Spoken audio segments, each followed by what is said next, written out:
Okay, I'm going to be discussing a New York State Senate bill that aims to help the challenge of aging in place, particularly when it comes to caregiver burden.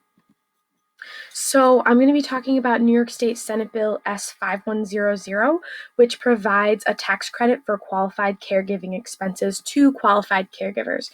There's also a New York State Assembly version of this bill, but for the purpose of this assignment, I'm just going to be talking about the Senate version.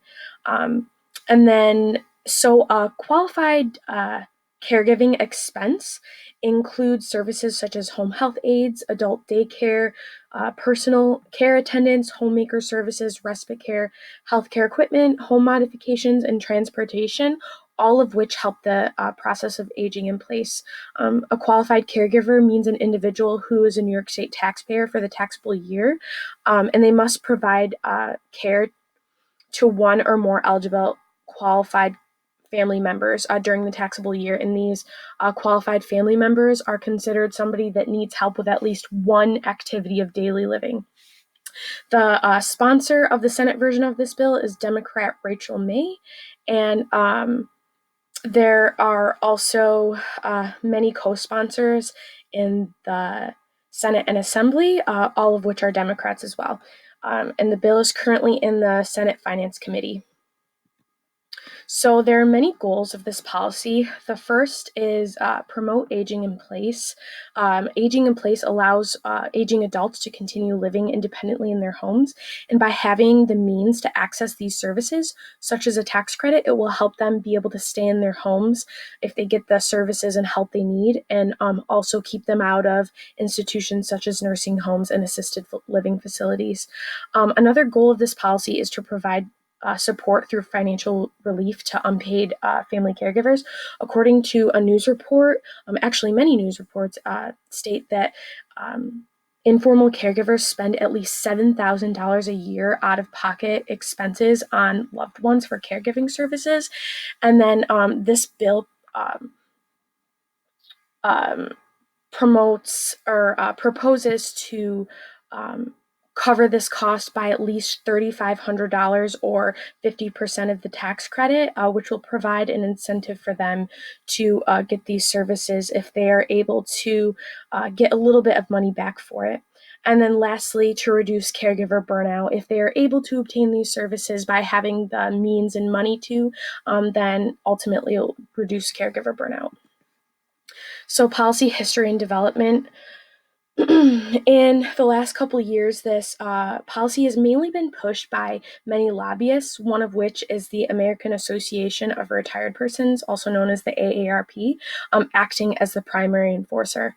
In late 2017, the AARP outlined its proposal of the bill during a state assembly hearing on non-medical ways to support seniors in the community. Beth Finkel, who is an AARP New York State director, did a lot of speaking at different hearings to promote this bill. And then in 2017 and 2018, the AARP also conducted a lot of few national surveys, which I'll get to some of the statistics on that. And then in 2019, it was introduced into the New York State Senate and Assembly in April, and then it's been in the Finance Committee ever since May. And then also the lobbyists have written letters to Governor Cuomo. So I'm just going to show you the letter that they wrote really quick.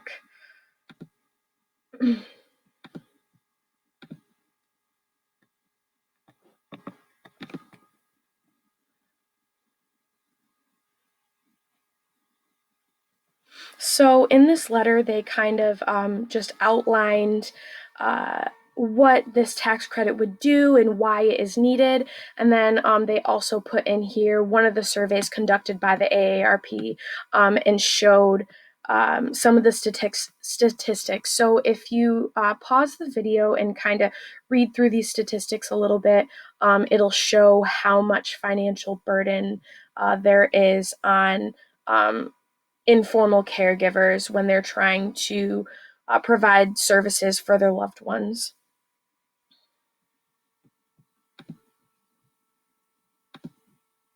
Okay.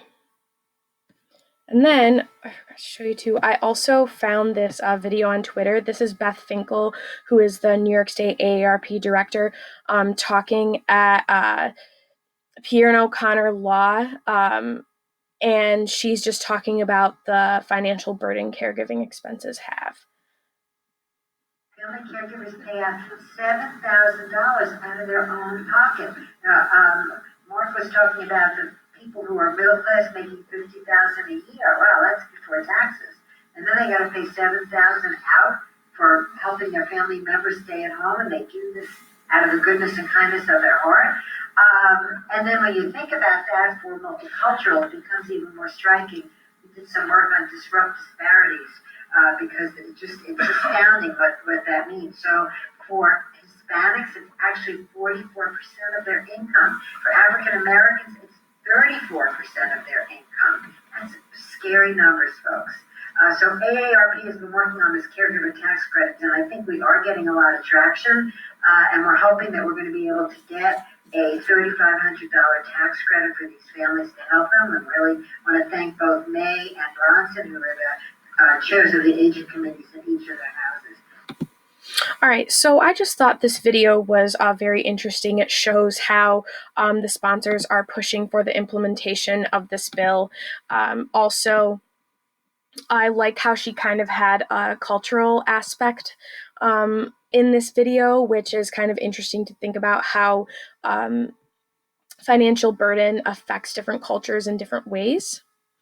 So the official and unofficial actors, the official ones are the elected officials, such as the sponsor, Rachel May, and Bronson, who is the assembly sponsor, and then the many co-sponsors that I mentioned earlier.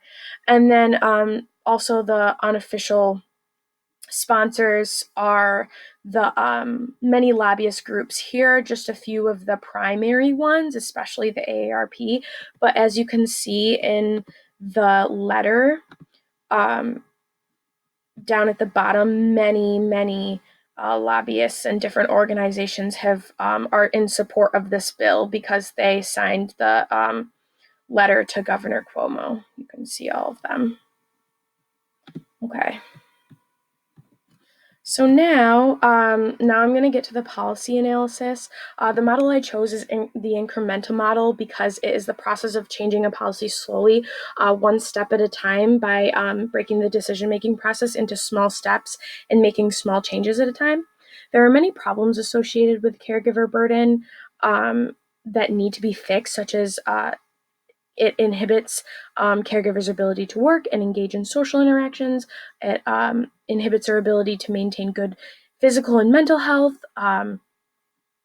And they lack knowledge of the disease of their loved ones and how to properly take care of them. And they lack money and other resources. This bill proposes to solve the money aspect of this issue, even though there are many more issues associated with it, which is why it is incrementalism, since it is solving just a small portion of the challenge of aging in place. One obstacle to its implementation is the fact that it's just a small bill on an issue that not a lot of people are aware of and such a big pile of bills. Therefore, it might take a while to get implemented. Also, there are a lot of Democrats sponsoring and co-sponsoring the bill and not necessarily Republicans. However, the push of the implementation of this bill comes primarily from lobbyists and other unofficial actors, especially the AARP, and if they keep doing what they're doing, like conducting surveys, writing letters to the governor, going to hearings, and speaking at other places to support their cause, it will come to the attention of the official actors and get implemented sooner rather than later. So the most important part, impact on occupational therapy. Implementation of the bill will kind of have a chain effect. If caregivers can be reimbursed for at least partially for these services, it'll provide an incentive for them to obtain the services money-wise, and then it'll create a chain effect. So if they obtain the services, services will decrease caregiver burden, and by decreasing caregiver burden, they are better physically and mentally, which will help them give better quality of care to our patients, which is what we want. A lot of times, in the therapy process, we overlook family and how important they are. So, my goal is to just remember how important family is in the therapy process, and supporting this bill is one way that I can help family members.